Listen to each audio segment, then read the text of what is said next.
Hey there, ready for a knowledge upgrade? Today's deep dive is all about you. Well, not you specifically, but the ideas in this book. You wanted us to explore the courage to be disliked. Oh, I yeah. just finished it, and wow, it really challenges how we think about happiness in relationships. Hmm. We're lucky to have expert speaker here to help us break it all down. It's a pleasure to be here. Adlerian psychology, which forms the core of this book, can be surprisingly practical once you get past some of its initial unconventional ideas. From what I gathered, it almost feels like a conversation with a wise, slightly unsettling friend.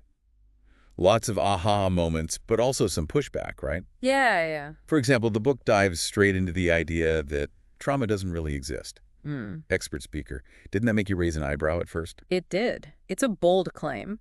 And the book presents a compelling argument by emphasizing how our current goals and choices shape our lives far more than past events. So instead of getting stuck in the why of the past, Hmm. this book is all about the what now. Exactly. It's called teleology, this focus on future goals. Think of it this way. Let's say you're constantly comparing yourself to a super successful colleague. Right. A traditional approach might dig into your past for reasons why maybe a childhood experience created this insecurity, but Adlerian psychology would ask, what's the goal of this comparison? What future are you aiming for? It's like, are you trying to motivate yourself or just tear yourself down? Precisely. And that subtle shift in perspective is really empowering. It means you're not a prisoner of your past. You have the power to choose your goals and shape your future. It reminds me of that quote, the best time to plant a tree was 20 years ago. The second best time is now. Right. You're not denying the past, but you're also not letting it define you. That's a great way to put it. And this ties directly into the book's title, The Courage to be Disliked. If we're constantly seeking approval, we hand over our power to everyone else. We become puppets dancing to the tune of other people's expectations, right? And that's a recipe for unhappiness. The book argues that true freedom comes from living authentically, even if it means ruffling a few feathers along the way. It's like, you're not here to win a popularity contest. You're here to live a life that feels true to you. There's a great example in the book, a woman terrified of blushing in social situations. It's impacting her work, her relationships, everything. But the philosopher suggests that maybe, subconsciously, she's using this fear to avoid putting herself out there romantically. So it's safer to stay hidden than to risk rejection. Exactly. And that's what's so fascinating about this book. It shines a light on those subconscious motivations that often drive our behavior. It makes you wonder how many of our so-called problems are actually self-created roadblocks. Yeah, absolutely. Right. And that leads us to another big idea from the book. All problems are interpersonal relationship problems. I've got to admit, at first that felt like a stretch. It's definitely a statement designed to make you think, Yeah. but when you dig deeper, it starts to click. It's not saying you can't have inner struggles. It's saying those struggles almost always play out in our interactions with others. So it's like my fear of failure isn't just this abstract thing. It might show up as me being overly critical of my team at work. Exactly. Or maybe you crave validation because of past relationships, so you find yourself constantly seeking approval from your partner. Oh, interesting. The book argues that even our deepest insecurities often manifest in our relationships. It's like our relationships become a mirror reflecting back our own internal struggles. Right, exactly. Yeah. The book then ties this into the idea of an inferiority complex. Okay. But here's where it gets really interesting. It argues that feeling inferior isn't automatically a bad thing. Okay. In fact, it can be a powerful driver of growth. Okay, now you're really making me think. Yeah. How can feeling inferior ever be a positive thing? Think about it when you feel a little behind, a little less skilled than someone else. That can be incredibly motivating. It pushes you to learn, to improve, to reach for something more. So instead of letting that feeling paralyze you, you use it as fuel to grow. Exactly. It's when we get stuck in that feeling, when it becomes an inferiority complex, that it starts to hold us back. That's when we might overcompensate with a superiority complex. Trying to mask our insecurities by acting like we're better than everyone else. Precisely. Think about the coworker who always has to one-up everyone's story, or the friend who constantly puts others down. Right. The book suggests that beneath that bravado often lies a deep well of insecurity. It's like they're trying to convince themselves as much as they're trying to convince everyone else. Right. And that's why the book advocates for a complete shift in perspective. Yeah. It says, life is not a competition.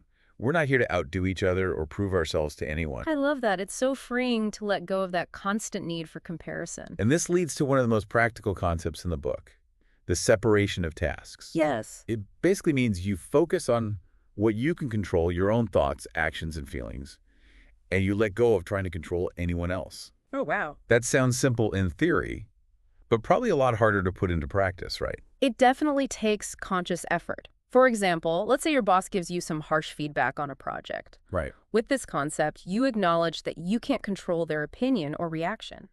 Your task is to decide how you choose to receive that feedback.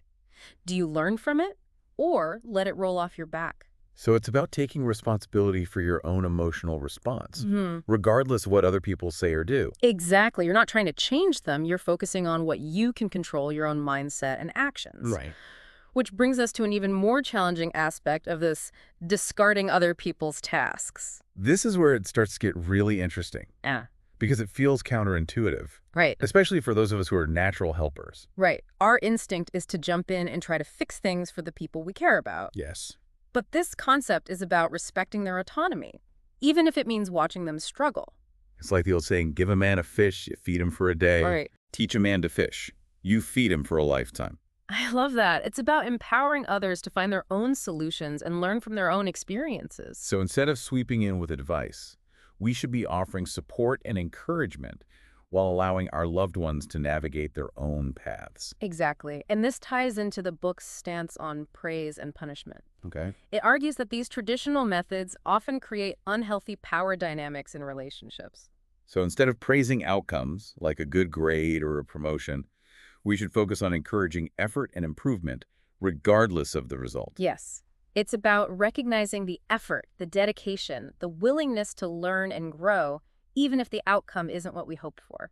It's about shifting from a judgmental mindset to one of acceptance and support. And that shift can be transformative for our relationships. Instead of trying to mold others into who we think they should be, we allow them the space to become their most authentic selves. It's about meeting people where they are, not where we want them to be. And that brings us to another key principle from the book, living in the present moment. It's so easy to get caught up in regrets about the past or worries about the future. Yeah. But this book is a call to wake up to the now. Like we're so busy replaying yesterday or rehearsing for tomorrow that we forget to actually live today. The book compares it to dancing. Each moment is a step in the dance, and instead of savoring that step, we're already worried about tripping over our feet later on. So we end up missing the music and the joy of movement altogether. And that reminds me of the life lie. The book talks about this idea that we'll be happy when. Right. When I get that promotion, when I find the perfect partner, when I finally have enough money. Yes. It's this endless cycle of chasing after some future version of happiness instead of finding it in the here and now. It's like we're always one achievement away from feeling content, instead of realizing that contentment is available to us in this very moment. Right, exactly. Yeah. And the book challenges us to find meaning in those seemingly insignificant moments. It says that meaning isn't something we discover out there in the world. It's something we create through our actions and interactions. So instead of waiting for life to hand us meaning, we actively cultivate it in our everyday lives. Exactly. It's about finding joy in the ordinary, appreciating the small things, and showing up fully in each moment.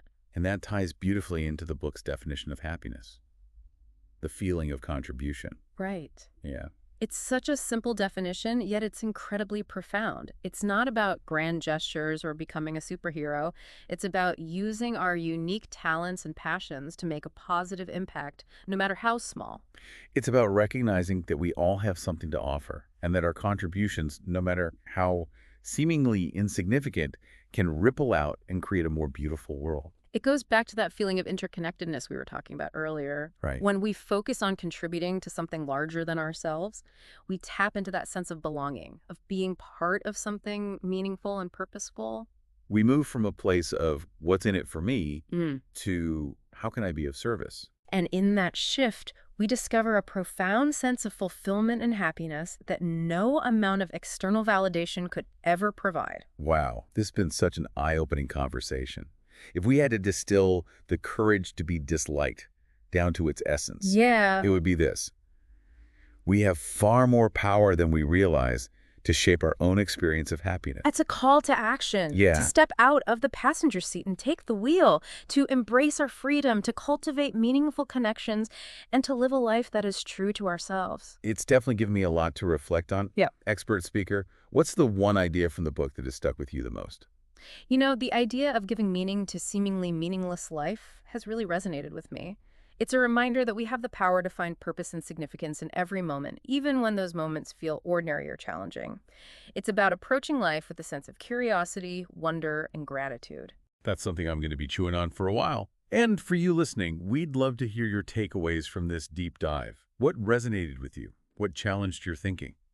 Share your thoughts, and let's keep this conversation going. Until next time, keep exploring and stay curious.